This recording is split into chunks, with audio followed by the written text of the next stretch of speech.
Okay, folks, we're back. This is the second half of today's bail hearing for Tamara Lich. We're about to make it happen, so I'm gonna do a little play-by-play here.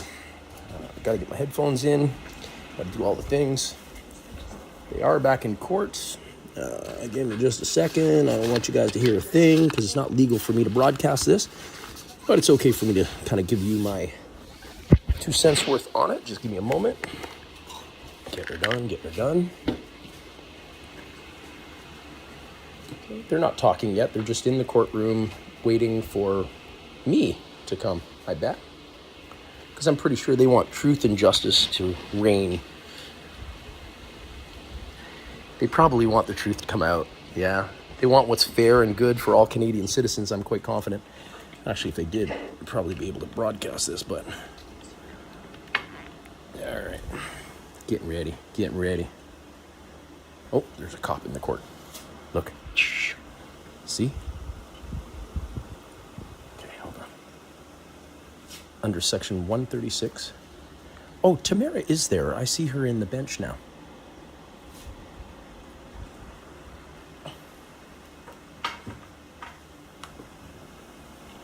It's talking about how illegal it is to broadcast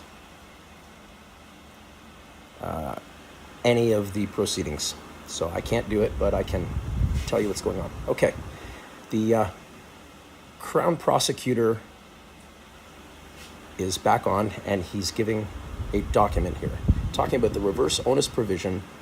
And what he's got up on the screen here reads, the reverse onus provision requires only that the accused satisfy the judge on a balance of probabilities that his detention is not justified on either the primary or secondary ground, a burden which is rationally in his power to discharge. Okay? This is a PDF, page 4573 of 6,420 pages. Case line number is B11719. And it is the Crown Prosecutor that's talking right now. BRAY decision of Bray, which is an appeals court decision.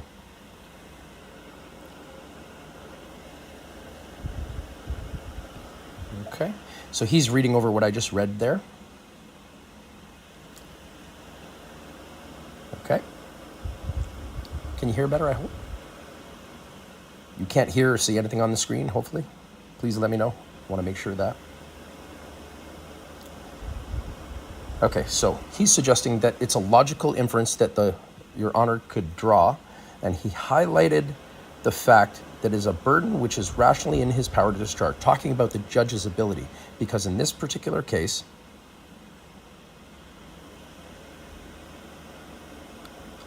I'll just click footnote number 5. He's clicking a footnote. It's not coming up. The decision of Bray, B-R-A-Y. He can't hit the number 5, which gives a footnote. This guy's name is Moyez Karimji. This is the Crown Prosecutor's name. Moizkarimjees. Now he's talking about the Justice Center Freedom Awards event. He's talking about Lawrence Greenspan and Mr. Granger. It's not that the Crown did not produce any evidence of that issue. So if, pursuant to the reverse onus provision that my friend wished to suggest, even though there was counsel present, the language of the Court of Appeals, it was rationally within Mrs. Leach's power to discharge that burden, but on a reverse onus provision.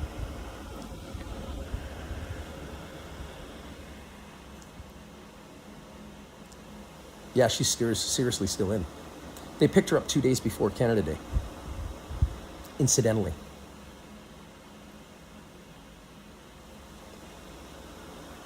The Crown Prosecutor says, I don't want the forest to be lost for the trees because if you read the decision of the Justice Harris, it's quite clear that he included the comment that there isn't a letter from counsel with something to the fact of their presence. But its ultimate conclusion is that it wouldn't have mattered in any event, even if a lawyer was present. He referred to that argument as absolutely ridiculous. In terms of looking at the evidence, because the two things that I want the court to remind itself of is standard of review. Was there evidence upon which there was a reasonable, or the judge could reasonably reach the conclusion that he did? And the second part, which I don't want to be lost, because I quoted Morales paragraph blah, blah, blah, blah, blah, in the context of answering Your Honor's question. But I was not answering Your Honor's question. So I don't want that part to be lost. In paragraph 63 seems to indicate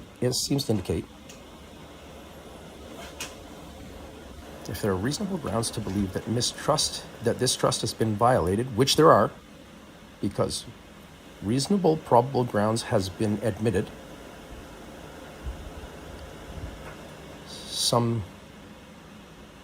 a lack of representation,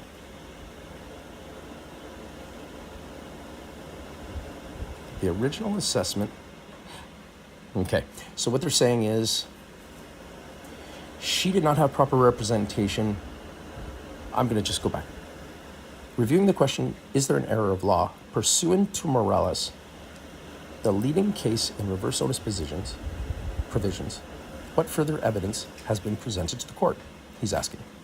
This is the Crown Prosecutor. What representation has been presented by the accused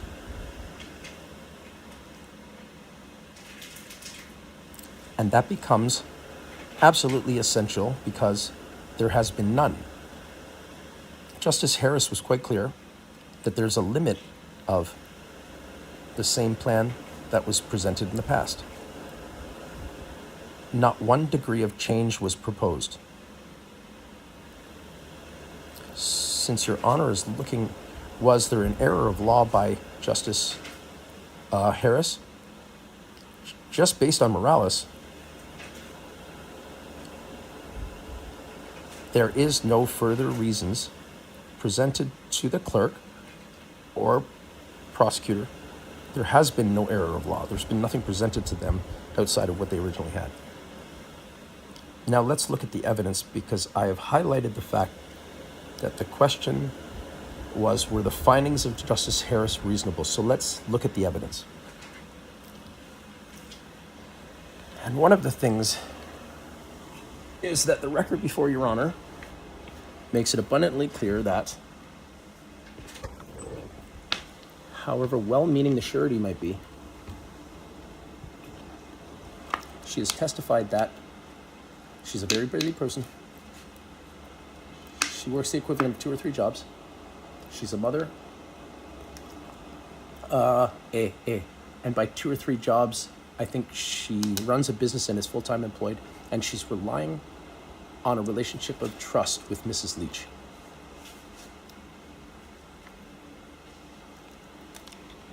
And what is the record? In addition to there being no further basis to trust the accused again, in fact, the record and evidence before the court indicates that there's serious doubt about Miss Lich being trustworthy in relation to her sister, the surety.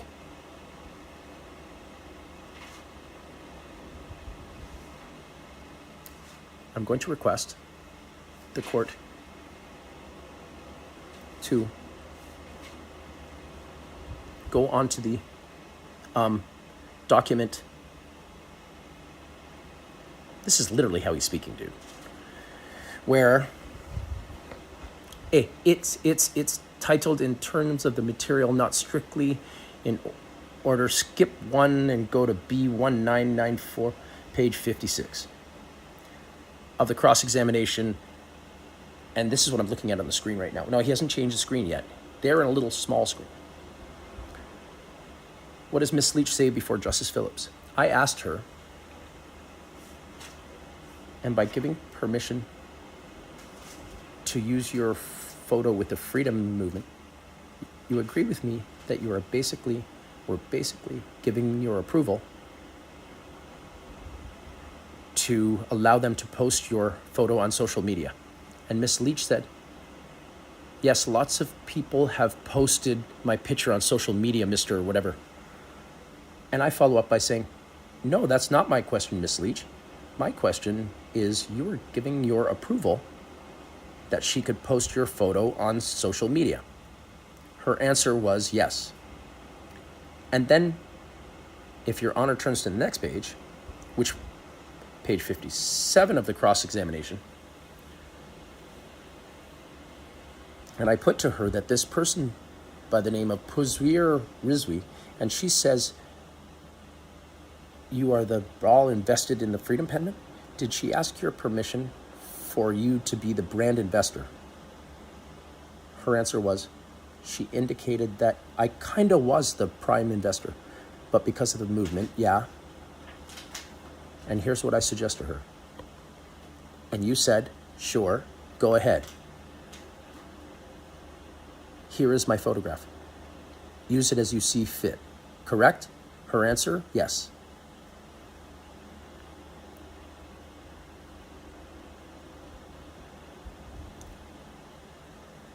Of course, to be fair to Miss Leach, I'll also include page 58, where there's an attempted rehabilitation by my friend Mr. Greenspan, which is also highlighted, where Miss Leach says, the last 3 lines, it really had nothing to do with me. I thought she'd be posting it on her personal page or something like that. Okay. So altogether, it's clear that when I suggested to her, sure, go ahead, here's my photographs, use as you see fit, and I asked her, she said correct. Now look at the next document, page 87 before Justice Harris.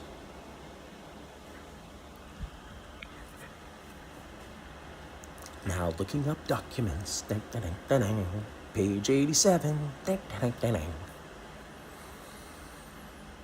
God I'm not a lawyer. Legalese isn't really law, is it? Isn't law like natural law? You know, like gravity. Like if you treat somebody like crap, it'll come back at you. Isn't that law? This is not law, man. Ooh. I think I just got kicked out. Weird. Hang on a second. Oh, no, it's connecting again. Maybe the feed's getting jammed, folks.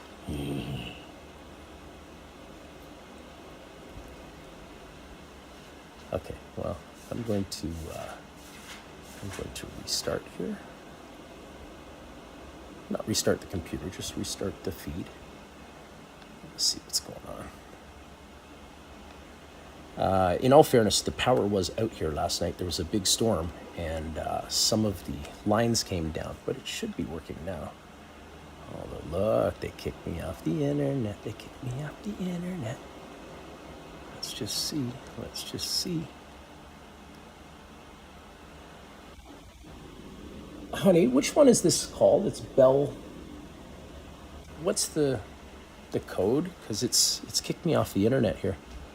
Hang tight, folks. I'm hoping Bell that... 086. I'm sorry? Bell 086. Bell 086. All right, let's see.